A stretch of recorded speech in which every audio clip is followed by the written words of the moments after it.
all the worst things that we thought were conspiratorial or maybe could be around was actually so prevalent in our lives, from our entertainment, from our music to the politics. Like, the reason why things are so terrible is because we elected in sociopaths who will protect the. Are you going through life blind? This is Eyes Wide Open with Nick Thompson. On this podcast, we share knowledge and stories that build human connection while elevating stigmatized societal issues such as mental health, holistic wellness, culture, free speech, and more. All to ensure we show up in the world with our eyes wide open. Hello, everyone. Welcome to an all-new episode of Eyes Wide Open. We're kicking off a brand new season today with my friend and fellow Chicagoan Kit Cabello. Kit is the co-founder and host of independent news network Hardlens Media. He's also a reporter, journalist, and political commentator, all of which you can see on Hardlens Media. You've been on the show a few times. I've also been on your show a few times. Welcome back. How are we doing today? You know, I was expecting 2026, the year of the horse, to be something different than the year of the snake. And trust me, I have nothing fun to say about 2025, but the first months of 2026 already feels like a year ago, with all the news and damages that come our way. And at the very end of last month, the most explosive thing ever happened. And it's a big, great reveal for us all. But all in all, I mean, I'm holding strong and true. Standing tall with all my other personal stuff, my legal issues that I'm in. But all in all, I mean, I'm just happy to be here and happy to be on your show, especially being your first guest for 2026. So talk about an achievement right there. I'm happy. So I asked you last week. I was like, hey, I've been listening to your show. You've been doing really good coverage of ICE in Minneapolis, and you did great coverage of ICE here in our home city of Chicago. You want to come on and help dissect all of it. And things have changed. Something new has happened. There was some pretty insane 3 million files from Jeffrey Epstein that you've been covering now for a few days. 3.5 million, yes. And it turns out it's worse than we thought. So I thought we could pivot and talk a little bit about that, maybe talk a little bit about ICE too. But what the hell's going on?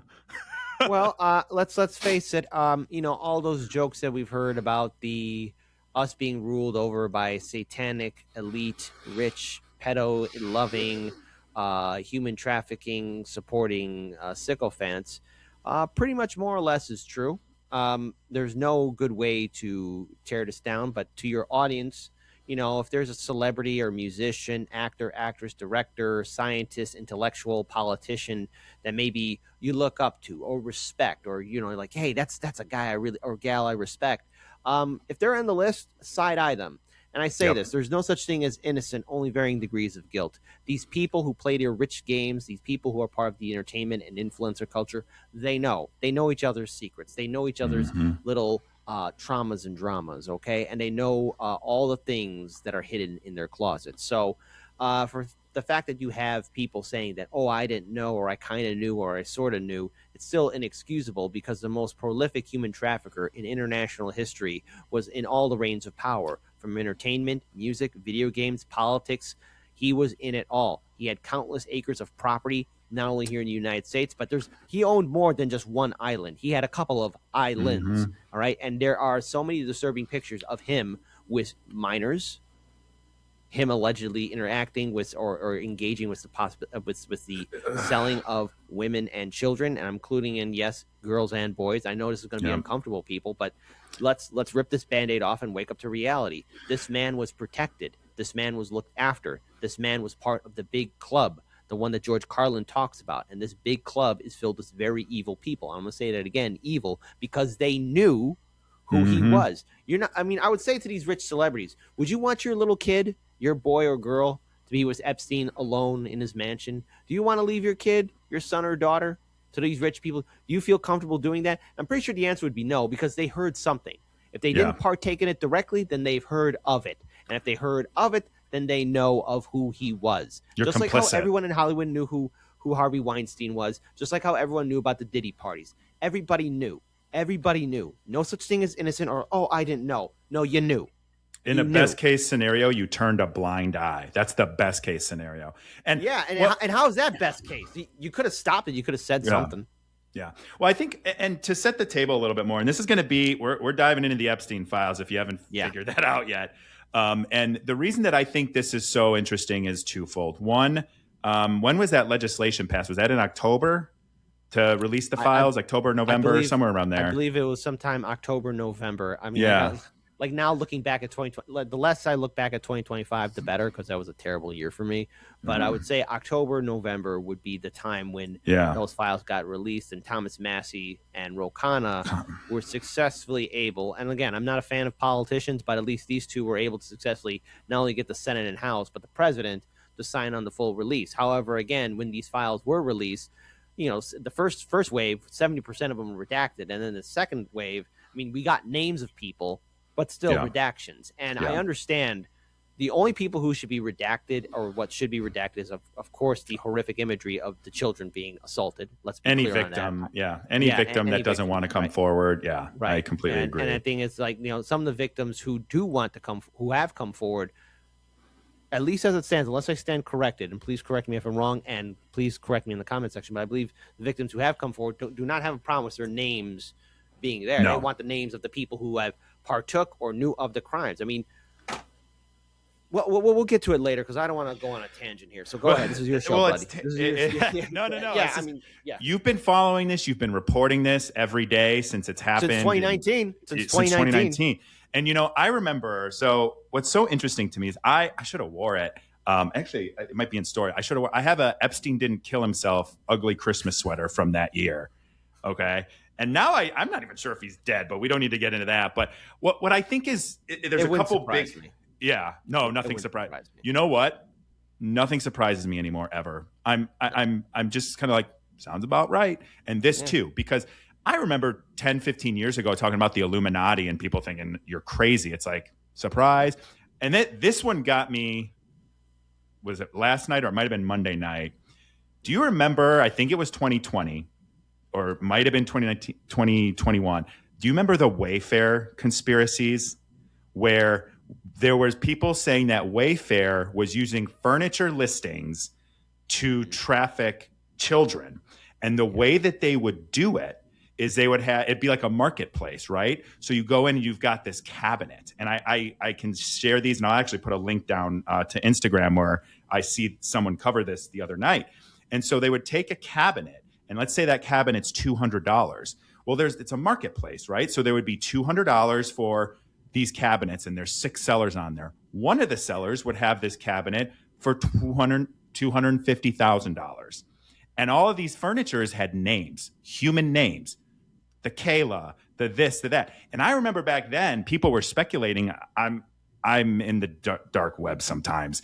People were speculating like, is this trafficking? Like, they're named. There's one that is just absurdly overpriced. And if you go to Amazon, you go to Wayfair, you go to a marketplace, and you look, you're not going to think twice about someone who's completely, you know, over the markup and become a non-competitive item there. So when you've got 6 cabinets named the Kayla, and 5 of them are $200, and one of them is $250,000. If you know, you know, right? Mm-hmm. So if you know, you're in the club, you're part of this.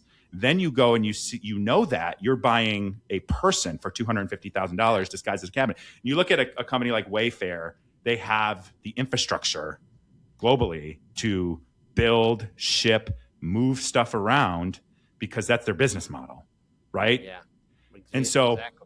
I remember I brought this up because it kind of made a little mainstream. I brought this up at brunch at 90 Miles Cafe, which unfortunately closed down, with my friends. And everyone's like, this is a little crazy, a little conspiracy theory. Well, let me tell you, looks like it might be true.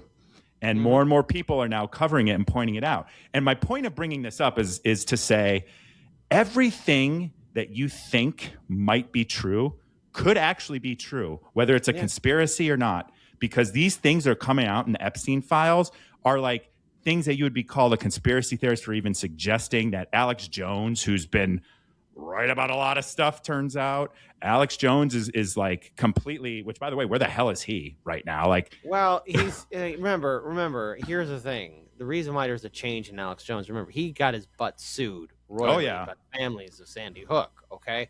So one of the times where you just got to really be careful what you say on the internet, right? And so he is, he's obviously part of that group. I wouldn't say part of the group, but he's close to Elon Musk. He was there promoting Trump.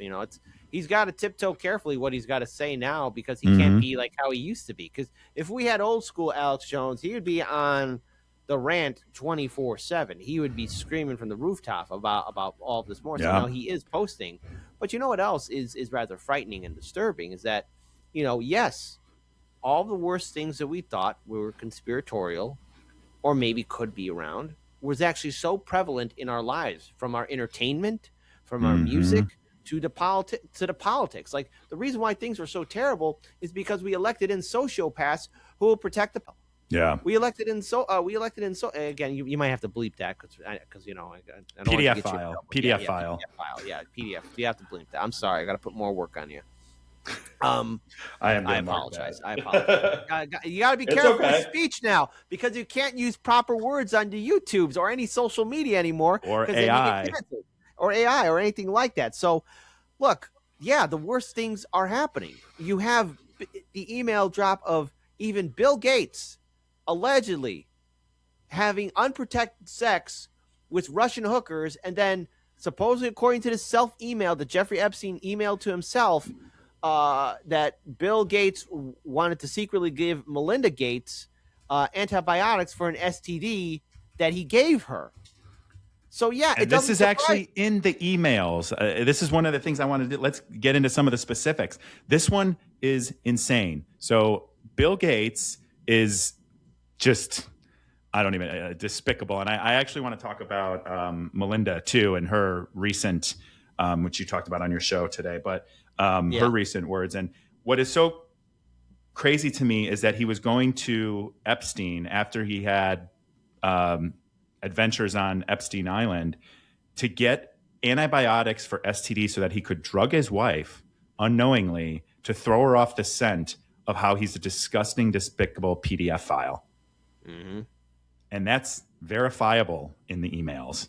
And that to me is just awful. And now she, who even at the time, I don't remember exactly when they divorced, but part of the reason that she divorced him was because of his relationship with Jeffrey Epstein. And she's recently started speaking out the last couple of days, even more so about this. And I'll ask you, like, what are some of your takes on her speaking out about Bill Gates and his relationship with Epstein and holding people accountable? I'm going to give my opinion, just my thoughts on the matter, but you're married to a person for X amount of years, right? And it looks like Bill and Melinda had, quote unquote, maybe a long, wonderful marriage until it tragically came to an end. But during that time, and let's face it, for the people who've been in long-term relationships, partnership, or marriage, you know a person. You know what ticks them off, what makes them happy. You know their behavior patterns and how they act. And so she knew that Bill Gates was around Epstein for quite some time. And at least from a previous interview that I played on the show, she was creeped out by him. I would say maybe she might have been afraid to divorce Bill Gates, which, again, Bill Gates didn't seem to sign a prenup because she took half his stuff. Good for her. But you knew. And again, my sympathy ends to where you knew about this, but you didn't lift a finger. Was it fear? Was Epstein truly this powerful? And I think yes, because there's allegedly reports of children missing, people who dug too deep and disappeared. Did you enjoy the lifestyle that Bill was able to have with Epstein? Who knows what kind of business relations or things that they did in regards to earn more profit for, not only their charity, the Gates Foundation, but, his own personal stuff. So what prevented you from speaking out? I mean, yes, now everyone's talking about, so now it's safe, but you had years before to do the right thing. I doubt everyone. All right. There's no such thing as innocent. Maybe she was afraid, and I'll give her that. But there does come a point to where, again, So many people could have done the right thing, but chose not to, and continued the system of abuse, where she was afraid for her daughter. She didn't want her. So we actually have Melinda saying, I can imagine when I was that age, or my daughters, you know. So, okay, hey, if when you were younger, you wouldn't want to be around somebody like Epstein, and you would sure as hell wouldn't want your daughter around Epstein. So it's clear to me that there was a full on knowledge that she kind of sort of knew what the deal was, but she still stayed with Bill for X amount of years. I hope that clears things up. If that offends people, I'm sorry. Everyone's guilty. There's no such thing. They're all in on it. And this is varying degrees of guilt.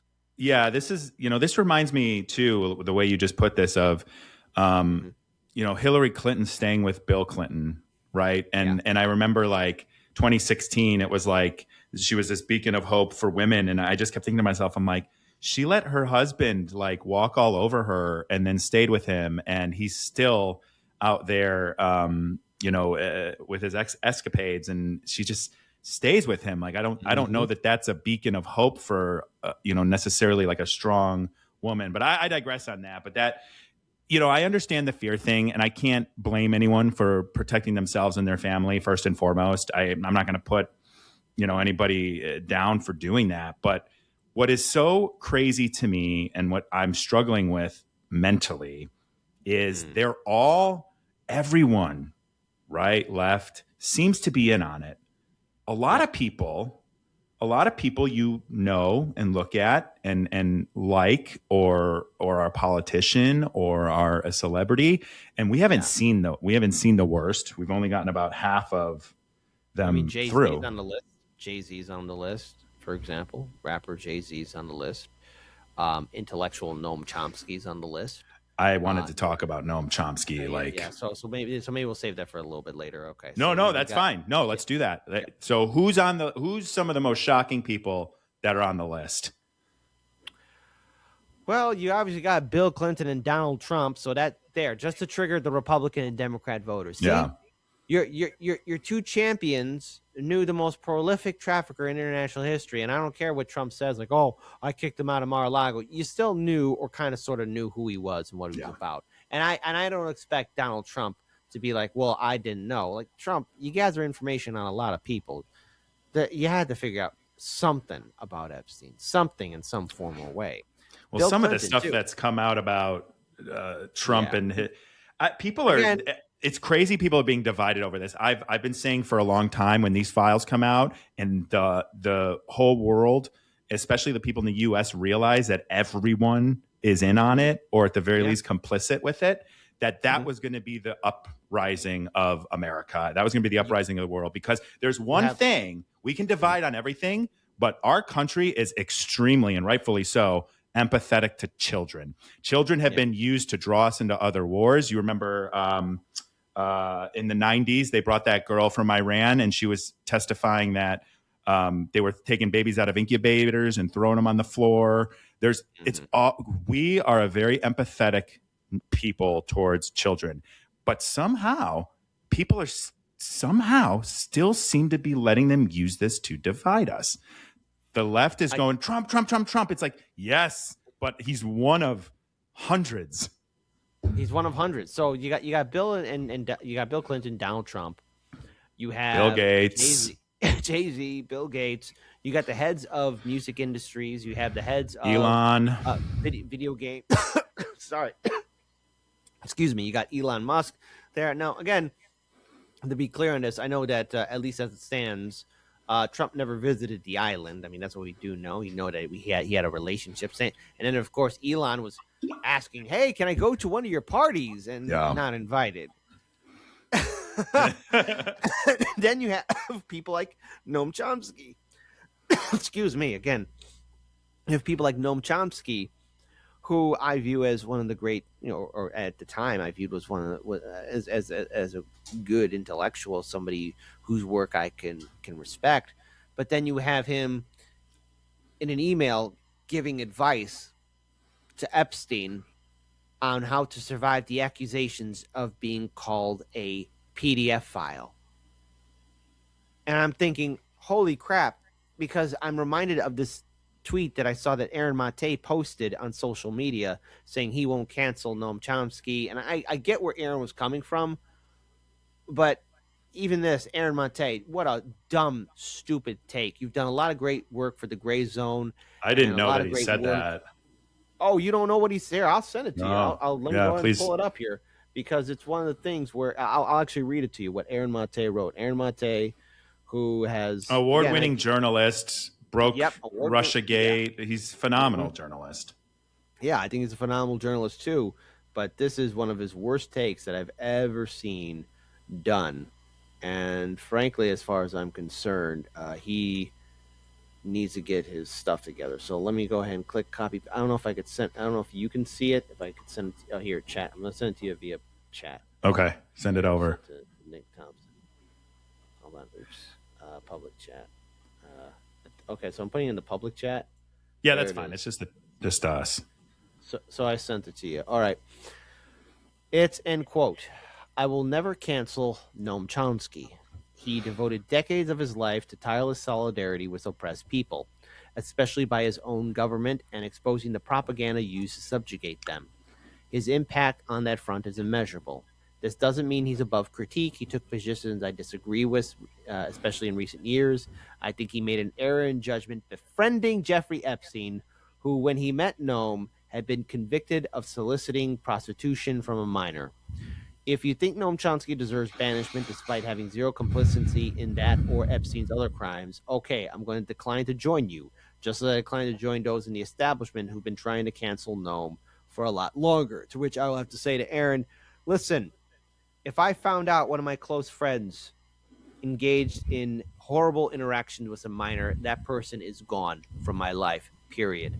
If I find out that I had a friend who tried to defend a PDF file or give advice to one, I would say, no, you are gone and out of my life.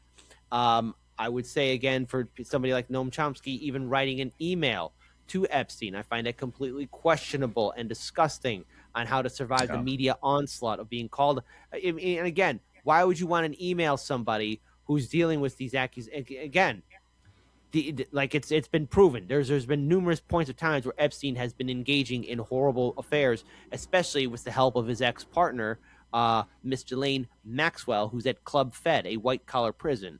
You know, she was serving hard time in a maximum security prison, only to be relocated to a white-collar prison called Club Fed.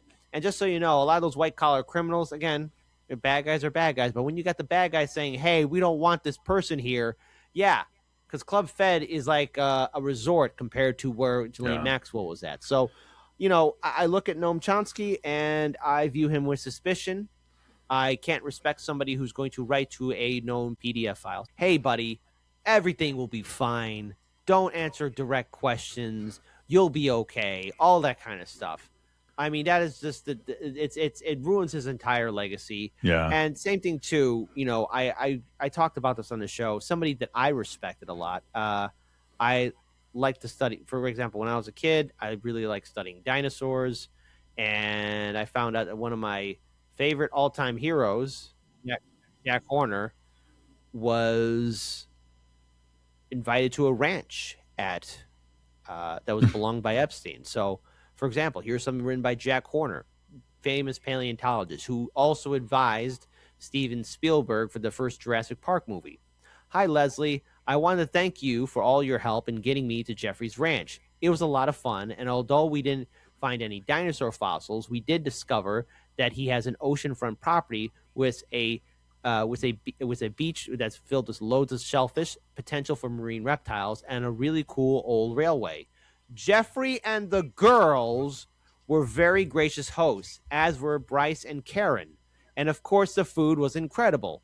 Jeffrey indicated that he would help out my Dino Chicken project by supporting a conference of all our various participants. So I need to know what sorts of information you might need from me or how I should proceed. Jeffrey also indicated that he might be able to come to visit a dinosaur site in September. And if this is a possibility, it would be good to get an approximate potential date so I can make arrangements to and from the closest airports. There's one site located in northern Montana, about 300 miles north of Bozeman, and another about 350 miles east of Bozeman. The one to the north is private land, and many fossils found could be kept. The site to the east is government land, and found specimens have to go to the museum. Both sites produce many great dinosaur fossils. Please give my best to Jeffrey and the girls. Sent August 7th, 2012, Jack Horner. I didn't see that one. Yeah, that one really hit hard because and it hits different because Jack Horner, as a kid, I liked his work with dinosaur studies and everything else, and yet here is this world-renowned paleontologist, somebody I respected, being friends with Jeffrey Epstein. And what I find disturbing is Jeffrey and the girls were very gracious hosts. Please give my best to Jeffrey and the girls. When you say girls, what do you mean by that, Jack? I think we know. I mean, I don't know. Let's speculate. I don't know. It could mean anything. I hope. I don't know. Nothing nefarious was going on, but it seems to me that Jack Horner also was looking for people to buy into his Dino Chicken project, which is his attempt to resurrect dinosaurs. What do we do? What is there's like a playing God with these people, and they're worse than I ever imagined, and I imagined it was pretty bad. The alluding to things that are satanic and just pure evil, the playing God with people's lives, and the speculation on what stuff means. Another thing I wanted to get your take on was Pizzagate. Oh, no, that's real. I believe it. I believe it. I do now. I believe it, man. I believe it. Why is it so many emails are saying the same thing about pizza? Look, I like, pizza, like, the food that you eat. But if you're bringing up in an email 24/7 all the time, like, oh yeah, send pizza. It's over 1,000 times mentioned in these new files. Yeah, it's real. And so you have these sick sycophants feeding each other their dark fantasies. They want to sell children, abuse children, and create a system of abuse, and again, it really explains how successful they were in not only protecting Epstein, but keeping this away from the public, because the media would dismiss it as conspiracy. Yep. Politicians would dismiss it as conspiracy. Late night comedians would laugh at it. You had TV shows maybe give a hint to something like this, but I think the best example of overall of how creepy the whole system was done through the movie Eyes Wide Shut, starring Tom Cruise and Nicole Kidman. That was Stanley Kubrick's last film, and it's all real. I would say that the whole nightmare of what we saw in that movie is just as worse, if probably even not more so, because you had willing participants build and protect this system of human trafficking and protect somebody like Jeffrey Epstein. I mean, Epstein was always busy. I'll give him this. He always had money on his mind and who he can exploit and take advantage of. Clearly, Epstein, I would say, in my opinion, was misogynistic, sociopathic, schizophrenic, bipolar. This is a man that wasn't human. Yeah. He didn't care about people. He only cared about what people could do for him and how much money he can make and how many people he could abuse. This is a guy who never cared about how his actions would hurt others. This is a person who only lived for his own self-desires. He was our absolute Joker of this timeline. Yeah. By the way, hold on. I need to be clear on this. Absolute Joker. There's a alternate universe of the DC universe, the absolute universe, and in that universe, Joker isn't the funny guy. He is actually the billionaire in that universe, and he's like a combination of Satan and Jeffrey Epstein and a lot of other bad people. Okay, Bruce Wayne is broke in that universe. He's just a regular working stiff guy. Joker. I didn't know that. Joker is not funny. He ain't funny. He ain't our Joker that we know and love. What I think is so interesting about this whole pizza thing is I remember this happened. It led to violence do you remember when it was? Was it 2018, 2016? Mm-hmm. I don't even remember. It doesn't matter. But it was completely dismissed as this right-wing conspiracy theory. And now pizza's mentioned over 1,000 times. It's mentioned often with grape soda. There's the one email, which I pulled up here, that it's redacted who it's from, but it's sent to Jeffrey Epstein, jeevacation@gmail.com. And it said, "This is better than a Chinese cookie. See attached. Let's go for pizza and grape soda again. No one else can understand."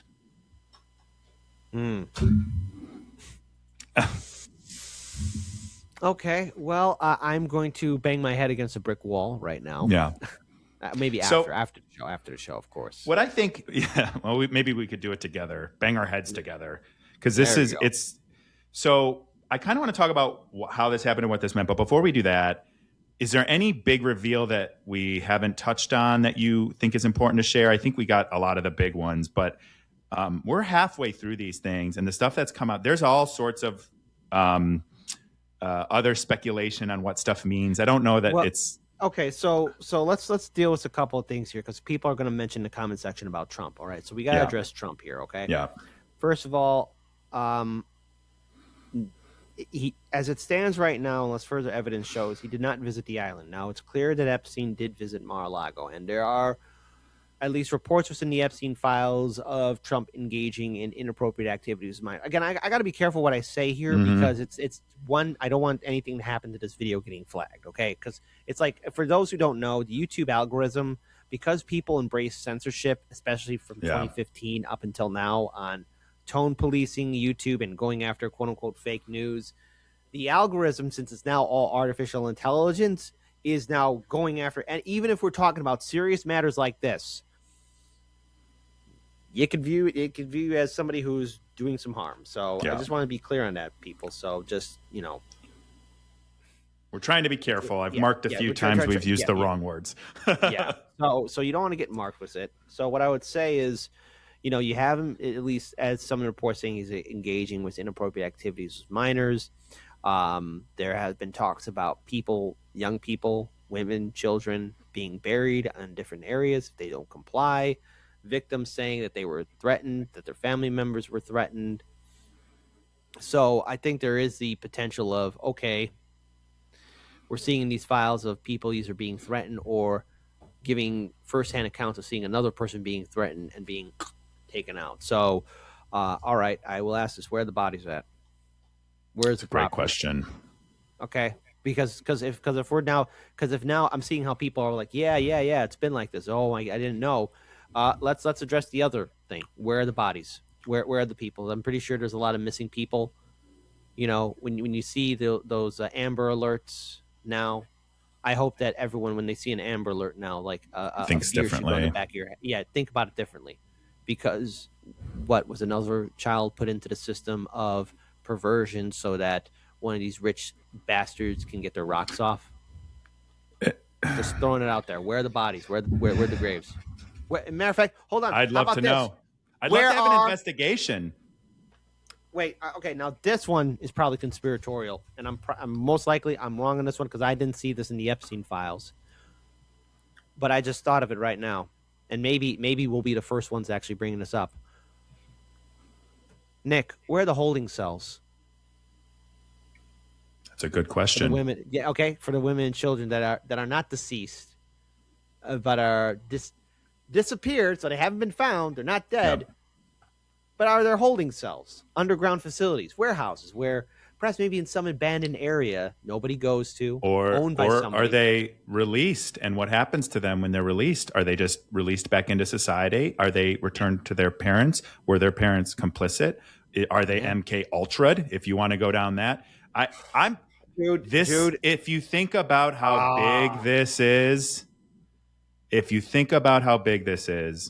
it's overwhelming. And that's why I got to bring this up. Okay, do you remember? I talked about Eyes Wide Shut, the movie. Okay, we're on Eyes Wide Open, the podcast. Correct. But Eyes Wide Shut. Do you remember the ending to that movie? Oh my gosh, I haven't seen. I actually am going to watch it again. Remind me of the ending. I was young when I saw it. Yes. But the ending is obviously, Tom Cruise's character finds the secret orgy where people are doing all sorts of crazy things. He's threatened, I remember goes through now. a whole revelation and everything else. But at the end, him and Nicole Kidman, his wife, who, mind you, I have my own theory about that character, are walking with their daughter. They're at a toy store. They're with her. And they start talking about how to continue on with their relationship, but they let their daughter go. And she looks back as she's being escorted away by two older men. They sold their daughter to protect themselves. They gave away their daughter. Nicole Kidman and Tom Cruise's character are very rich, successful people. Yep. But because Tom Cruise found out about it, there's only one way they can get out of it, and that's by selling their daughter to those. I remember now.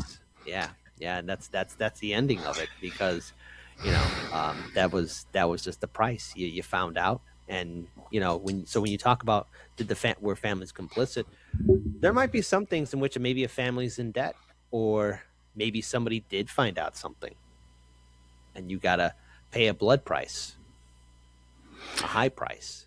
Yeah. Even in a scenario, and I think I remember that now. And what's funny is I saw that when I was a teenager, and my parents said, or my mom had said I wasn't allowed to watch it. And I remember watching it and I didn't really know what was going on. And now that you say that, it's like, I need to watch that again. But, yeah. I my theory about Nicole Kidman's character. Yeah. I think she might have been part of that society, being traded and used, and eventually got out, or somehow got out. And I think that she was okay with what was happening. I think she was so damaged. I think her mask was coming off. But I mean, I got to rewatch the movie again. I'd actually do a movie night and actually review the characters with people. I'd actually do that. I would do that. That would be fun. Yeah, that would be, well, I don't know. Fun's maybe not the right word. Fun. I mean, it'd be a good breakdown, because this was Stanley Kubrick's last movie. He died. Yeah. He died right after. And they changed the movie significantly after that, too. So I think what bothers me so much, and where this blows up, and I love a good conspiracy, but I follow the news, I follow politics very closely. I'm very invested in it.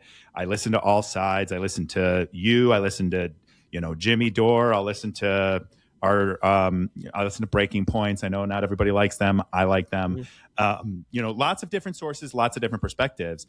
But like this stuff with Epstein has always been like too big for me, where I'm like, I actually can't think about it. I don't really want to know about it because it's too big. And seeing all of this stuff come out and seeing videos repopulate that made people look crazy 15 years ago, 10 years ago, and being like, now it's like, oh, that's not that crazy. Like, you've probably seen the video of the girl running out of the Spanish model, and she was screaming about them eating people. Yes.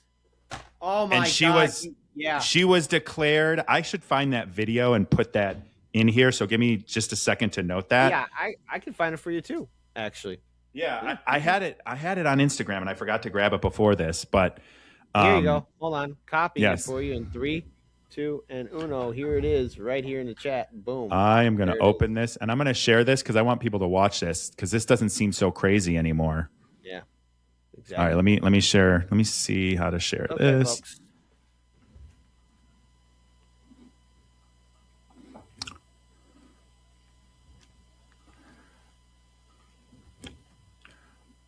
All right, I want to blow this up. There you go. Yeah, there you go.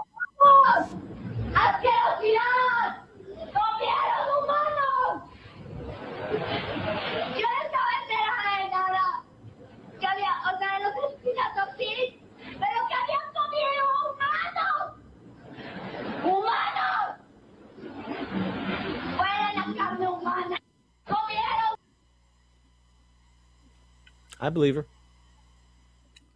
And she was declared to have a mental health breakdown and then disappeared. I don't think anybody's been able to, from what I've been able to see, anybody's been able to track her down. But you look at that in a silo 10 years ago, and it's like, oh, that poor girl is very confused. You look at it with some of the stuff we're reading about pizza and grape soda and, and allegedly feasting on the remains of children. Babies. Yeah. Like the intestines. This is in the emails. Hold on. While I got my train of thought on this, because I just thought of something else that just even hits home too, just like Eyes Wide Shut, that movie. But this woman who came forward, here she is screaming. And I believe her. I do. I Yeah. do believe her because people I said do the now. Epstein files are fake. I do believe her. I believe her. Again, there's probably a lot more to it, and I understand being speculative. I understand questioning everything. But for me, after all this time, I believe her statement. It didn't sound like the ramblings of a mad person. It might have sounded like somebody who has finally saw the great reveal, the great And truth, terrified. and terrified beyond belief. Like it's almost like something that you see from an episode of The Outer Limits or Twilight Zone, like one of those darker episodes where one person is screaming like, "Hey, this is happening! Can't you see? Can't you see?" And everyone's looking at them like, "We don't believe you," or they're dragging away to an insane asylum, or like Invasion of the Pod people, where you had the main character at the end pounding on people's cars, like, "They're coming! They're coming! They're coming! You're next, and you're next." It's like Leonardo DiCaprio in Don't Look Up. When he finally breaks down that no one's taking this giant asteroid coming towards Earth that's going to destroy the planet seriously. When he has that, have you seen that movie? I've seen it, and I mean, it hits close to home because I could see it happening where you have people laughing. 100%. Because what I realize, like, now, what can we expect the normal person to do, especially when they're working 2 or 3 jobs just to make ends meet, when they're trying to survive and put food on the table, and this they're is just trying to escape, and this right here, though, with the Epstein files, it's more of what I think this has more impact than what we saw in the movie Don't Look Up. Yeah. It's more of, okay, my tax-paying dollars are going to help out and defend and keep the rich PDF file elite happy and safe. So this is what I wanted to ask you your thoughts on and what you've seen. I know you send me tweets sometimes, and I have Twitter back on my phone because of it. But I was much happier without it on my phone. But I will tell you, or ask you, where are we as a society on this? Because there's still people divided. I have friends that are finally waking up to this being a big cabal that they're not invited to. And, we're sitting here. I was just texting with my friend this morning, and she's just like, I'm spiraling. I'm out of control on this, and I can't relax. I just want to quit my job, go live off the grid. And it's like, yeah, me too. But what do you think is going to happen from 2 perspectives? Let's start with the first one, which is, what are the people going to do? And then the second one, which we can get to, is, what are these elites? Are they just going to do business as usual? Because that's how it feels. They're just acting like this isn't happening. The news is more or less acting like it isn't happening, or they're Trump this, Trump that. And it's like they're trying to use it to stoke the divide instead of realizing there's a whole different set of rules. There's literally possible satanic occult behavior from our leaders that are revealed in these emails. What are we going to do as regular people? What are they going to do? And does this just go away? I don't think the story's going to go away. So here's a couple scenarios, and this is probably going to make a lot of people angry. One is nothing happens. Like, names are revealed, and people's legacies and names are forever tarnished. In a system as corrupt as ours, where money is speech and corporations are people, where we have legalized bribery and our politicians are doing insider trading, unless maybe some lower tier people could probably go to jail, or some people might off themselves. Some people might leave the country so and go to places where they can't be extradited to and let it just die down for a while, or just disappear. But who's going to prosecute these people? Who can? Who will? Who will do that? That's the issue. So if we're talking about the law, which I hate lawsuits and I hate the legal system for many freaking reasons, I will say that it's been overall, I think you'd be disappointed that no one's probably going to go to jail. If it does happen, I'll be surprised. The only way this can continue to intensify is if people, you at home, start getting vocally upset. The Democrat and Republican Party, Bill Clinton, Donald Trump, Democrats, Republicans, Democrat and Republican lawmakers, celebrities, all the people we named earlier, all of them help perpetuate and protect this man called Jeffrey Epstein. So if you're going to vote in the midterm election cycle, you're a sucker and a sap and a stooge. We are not voting our way out of this. And if anyone thinks that, that should be the strike. The strike should be no one votes. No one votes. Because why would I want to vote so that the PDF file protectors can change their codes from blue to red? I'm not doing that. And if that makes me a bad guy, fine. Did you see that video of Chuck Schumer? I think it was Monday, talking about how he's funding Israel and that's his number one priority. I'm just like, dude, are you out of touch? Could you be any more out of touch? And then this is, so I'm with you. I don't know what happens now, and I think there is another scenario here too, and that is you have your lone wolves, you have your lone rogues taking the law in their own hand. I could see that happening. I mean, it would. Well, there's evidence of that. You look at Pizzagate, right? They suspected what may actually have been. But I'm saying like a vigilante maybe going after some of the alleged people who could have partook in the illegal activities that Epstein was partaking in. So you could have your lone wolves. You can't dismiss that. You might have somebody like, well, if no one else is going to do it, I got nothing to live for. I'm going to take them out, Punisher style. You might have some lone wolves. Again, we do have a system of laws and rules that we have to abide by, but I could see that happening. Or what could really happen then is people start stepping up and really start demanding more. Do a general strike. People stop sticking their neck out for a system that's not going to look after them. And so, the crystal ball is very clouded right now because I'm reminded of that movie that starred Robert De Niro about Bernie Madoff. And you want to know what's interesting about the whole Bernie Madoff thing? And I brought this up on my show too. Bernie Madoff, when finally caught, I'm guilty. His lawyer was trying to come on his plane. He's like, no. We ended. I'm guilty.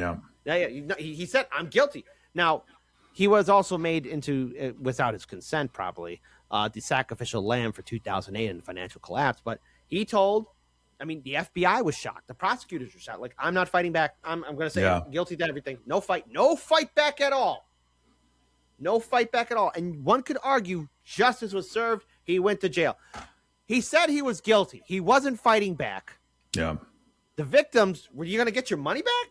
No. I'm still going to get their money back. A lot of people were financially ruined because of that, man. Mm-hmm. There was no justice. He just went to jail, and that's the only justice you're going to get. And that might be it here, too, where the only justice we get is that we know the names of all these artists and people of high profile being exposed. You might have a lone wolf or lone wolves try and take justice in their own hands. And there is a possibility of finally the great leap of faith where the people step up and say, this has got to change. And one thing, it's clouded. Yeah, you're exactly right. It's very convoluted, very clouded. One of the things that I'm careful when I talk to people about this, because they're, and rightfully so, rabid about Bill Gates, rabid about Trump. If we let them, it could be Trump, could be Gates, could be someone else. If we let them position someone as like the fall person or the fall guy for this, they will sacrifice that person to get everyone else off the hook.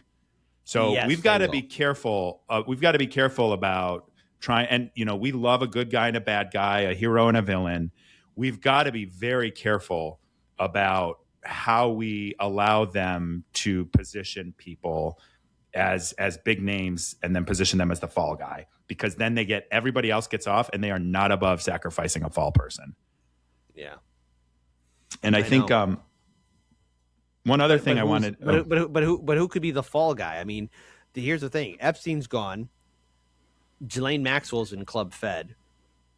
So she was the second in command. Like who else? Who can be the face? Unless people are going to turn this into a bipartisan issue, Bill Clinton and Donald Trump. Well, all right, but it's more than that. I could see them doing that, though. Yeah. They're both old. They're going to die soon. They probably wouldn't go to jail. They would. I could just see it. I could just see that happening, where they're going to turn one on each side into the fall person. Everybody calms down a little bit. Everybody else gets off.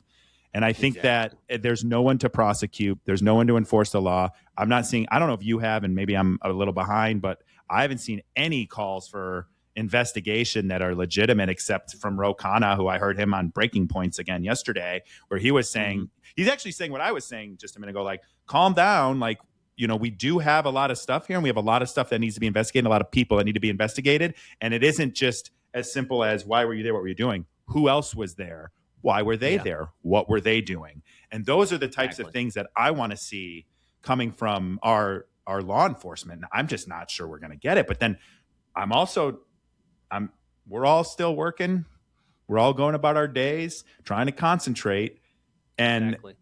And to your point about the general strike, like we got as close as we've gotten in my lifetime to a general strike, or maybe since, I mean, I would even say what we had this last weekend on Friday and Saturday, which was stop shopping at Amazon, stop. That's as close as we've gotten. And you and I have talked endlessly about the parades for No Kings and, the Women's March no parade. Kings in March. There's going to be a No Kings March in March. I got that text message. I'm like, are you fucking kidding me? It's like, but this general strike, I was hopeful, and this was to get ICE out of our cities. That was the idea behind it. But people, small businesses, like they can't afford it, right? And so it's going to take a little while to catch any fire. But now it's like, I'm wondering, is ICE a distraction from the Epstein files? Like, are we just getting so overloaded with so many things that we can't even figure out which ones we want to strike over? Like, if you think about this Epstein stuff, this is the biggest thing I think that's ever happened, probably from an information standpoint. And people should be investigated and people should go to jail. But we're worried about ICE, and rightfully so. ICE is a rogue, psychotic agency with 22,000 people that are lawless, I'm not saying they're all lawless, but by and large a lawless organization from everything I've seen.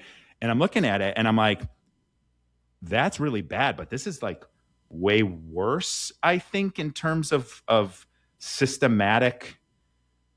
I don't know. This is what I say. I'm like, it's too big for me. I'm like, what are we supposed to be mad about? I think it's still a trauma. Here's the thing too. Remember what Jimmy Dore said about Americans? We are the children of alcoholics. Okay, and this is a big trauma dump on a lot of Americans, and I think a lot of people are going to realize just how affected we all are from this. Because, just because the file has been dropped doesn't mean that the system that Epstein created is gone. I mean, it's still there. We're still being. There are other Epsteins and Maxwells out there that are creating a system of child slavery, prostitution, operations of blackmail. And so the other ones, they're hiding. They're perhaps learning of the failures of Epstein and how to keep a low profile. But they always expose themselves because look at Epstein's and Miss Maxwell's psychological profile. They want more. They want more connections. They want more money. They want to be in the next thing. They're always looking to invest. They're always looking to be somewhere and create connections with people, and in turn find ways to hurt those people, to blackmail those people, to have them do things that they want, because that's the system that was allowed to be flourishing, protected again by Democrat and Republican lawmakers, by celebrities, by influencers, by people with clout. So all this, what we have to realize is that there are others out there. So when I say, hey, where are those holding cells? I want to know where the bodies are at, the deceased, where they buried at, or whatever remains of them at. But I also want to know, okay, where are these holding cells at? Because I want to address that. Because look, there's also another thing too. We want to bring up ICE. Hey, those kids in cages. There's been a lot of reports of those kids disappearing, like a lot of kids crossing the border, coming to sanctuary cities. There's been reports of kids being taken away from their families, and we have no idea where those kids are at. They weren't deported back. No, they're somewhere. Yeah. But where? And I want to know how all of these people are being trafficked. Is it Wayfair supply chain lines? Is it like, I want answers. I want investigation. I think you know what it is. The best way is like it'll be something right under our nose, like we wouldn't expect. Oh, that's exactly it, because that's where you're not looking. Yeah, it's where you're not looking. It's in the Wayfair marketplace where you're literally looking for a cabinet, or some kind of way in which trucks or trains or airplanes are just, bringing in cargo, aka people, and dropping them off to the location, and it's all hidden, just like in Breaking Bad when Gus had that lab that Walter and Jesse were working underneath the laundromat. It's like, there was a big facility right underneath the laundromat. I want to tell you a quick story, because someone from when I was filming Love is Blind. Let me tell you how easy it is to essentially traffic people, okay? Because I told my story to several people all over the world now, but like when I first started talking about it and was like, was this normal? And I was trying to like calculate whether I was like pissed off by how everything worked out for me or if this stuff was really wrong before I filed my labor suit. And literally a lawyer told me, it sounds like you were trafficked. And why I'm saying that, I'm going to tell you what the experience was like, because this is how easy it is to move people. Okay. So we gave our IDs, our passports, our credit cards, our wallets. We had no identification when we were filming. We were filming in LA for 2 weeks, going from a hotel to a soundstage and then back to the hotel. And all of this time, we had no identification on us. They had possession of everything that was credit card, ID, passports, all of that. Now, this is where it gets crazy. I got engaged, so then I had to continue on the show, and we went to Mexico. We went to Mexico. They had possession of all of our stuff. When we got up to security, the producer handed me my passport. I showed my passport, went through security. They were waiting for me to hand it back to them right on the other side. Now, I get on a plane, right? No ID, no passport, no nothing. I arrive in Mexico, same thing. Here it is, go through customs, give it back to them. Now I'm in a foreign country being moved around by a production company, no ID, no money, no cash. Then we're taken to a hotel in Cancun, not the all-inclusive resort we were going to be staying at to film, a random Hampton Inn Suites in the middle of a parking lot in downtown Cancun. And we're sending that hotel. You're not allowed to leave the hotel. No ID, no phone, no phone, no IDs, no passports, nothing. In a foreign country, in a hotel where I'm told I'm not allowed to leave. And I'm not going to leave because I don't have any unique identifier on myself. And then moved over to the resort where we're going to be filming. And by the way, rinse and repeat this all the way back to Chicago when we were done filming in Mexico. So it is that easy. So I was, at the time, this is just how you do reality TV. You can't have an ID or a phone. Like, they need to make sure they can keep you there. And then to think about being in the foreign country for 5-6 days and several days when I'm not even in the, quote, safety, which they're not even that safe, of a all-inclusive resort. I'm in a random freaking hotel in the middle of Cancun without any ID. So if they can convince me, other cast members from this show, other shows, to give it up, that's just how things are done. You think you can't do that to other humans? You just convince them, and then here's your ID. Walk through like normal through security. Yeah. Just walk on this plane like normal, even though if this plane crashes, there's no identification for you. Hopefully they can pull it from your dental. So that's how easy it is to essentially traffic reality TV cast members into foreign countries. Imagine that being a younger underage child or a younger person who's been in this system, and this is just normal to them. Probably that's how easy it is. Probably explains what happened to all these kids who have been brought in over the border, or for sanctuary cities, or what happens to these kids. So yeah. So it's easy. It's easier than you would think. Like, you see all these signs up, like stop human trafficking. Like, it's happening, and that's to your point, which is why it's happening right in front of us. I guarantee you it's happening right in front of us, because when I was going through that airport, no one knew we were filming a reality show. And it was happening. We were filming a reality show, one of the biggest in the world, right in front of people. They had no idea. We were being, essentially, and I'm not saying this. This is somebody else that said this to me, and I'm reporting it. I got to be careful what I say. I'm not saying I was trafficked, but that is essentially the model that you can do to get people across borders, across state lines, across an airfare. So it is right in front of us.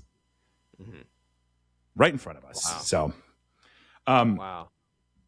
I want to be fair of your time. I know we only have a few minutes, but I wanted to ask you one more thing. And I don't know if we got into this. Like, do you think that ICE is a distraction?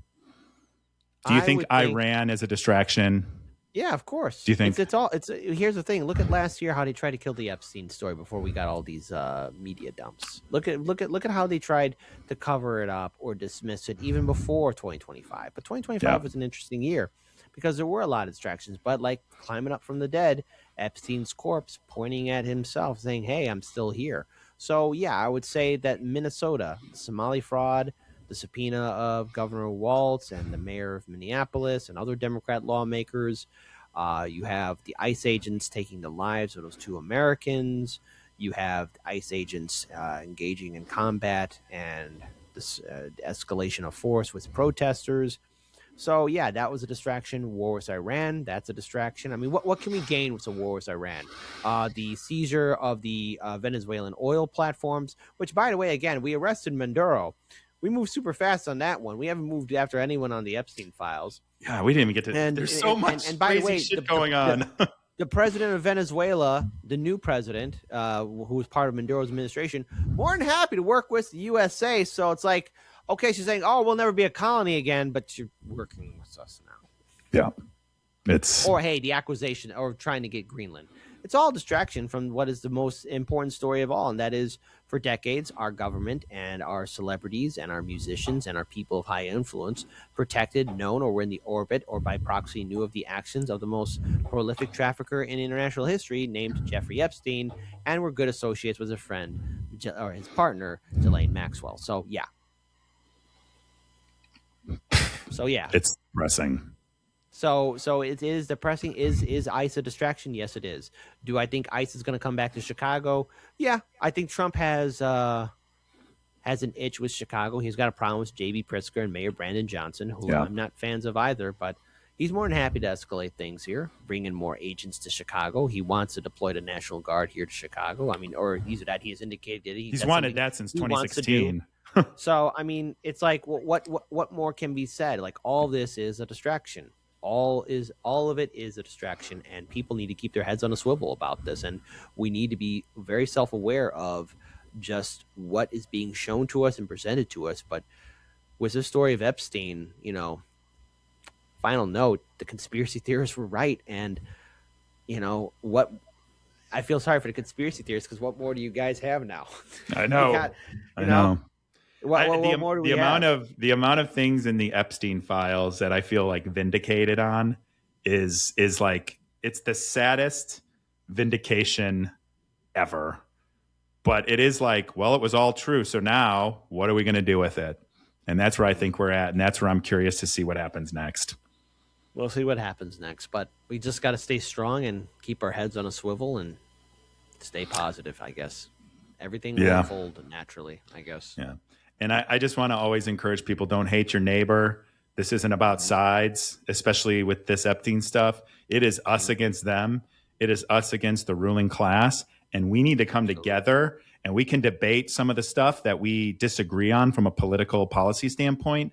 But we got to get this system working for us. And the only way to do that is to come together, because we've got sick, possibly satanic PDF files that are running things. And they're running us, and we're paying them taxes to do it. Yep, I agree. So what we can do now is just go forward and be positive, my friend. That's all we can do. Yeah, all we can do. Well, I want to thank you for coming on here today and breaking this down a little bit with me.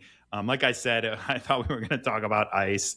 Snuck in there a time or two, but hey, the world's on fire, and there's new fires breaking out all the time. So there you have it. Where can people find you and get in touch with Hardlens Media and find your GoFundMe too? Okay, well, more than happy to. So we have our link tree. You could find us on social media. I could pull this up here. I mean, if you're interested, I could. I'm going to put those in the show notes so people can click. No problem. So yeah, I'll even post in our GoFundMe. So first and foremost, very grateful to everyone that's been supporting Hardlens Media. We're on YouTube, Rumble, Kick, and X. We have a Patreon page, and also we're live Mondays, Wednesdays, Fridays at 9 a.m. Central, and then Sunday at 10 a.m. Central. So we have a Sunday brunch with Sunday, Mondays, Wednesdays, Fridays. I have to have some days off.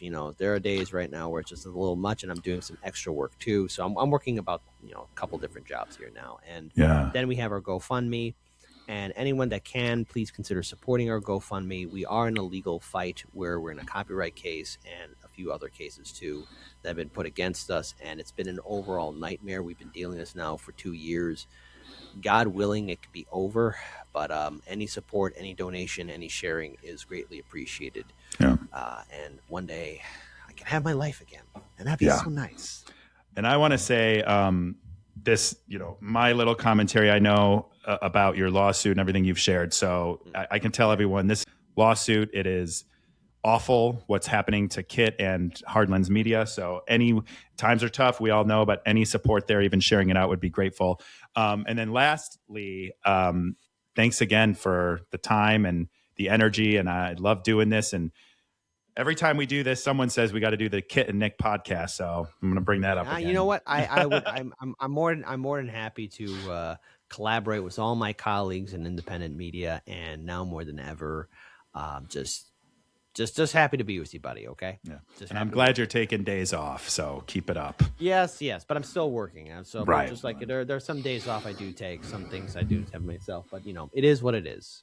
Yeah, exactly. So take care, my friend. Thanks again. And we'll be doing this soon, I'm sure.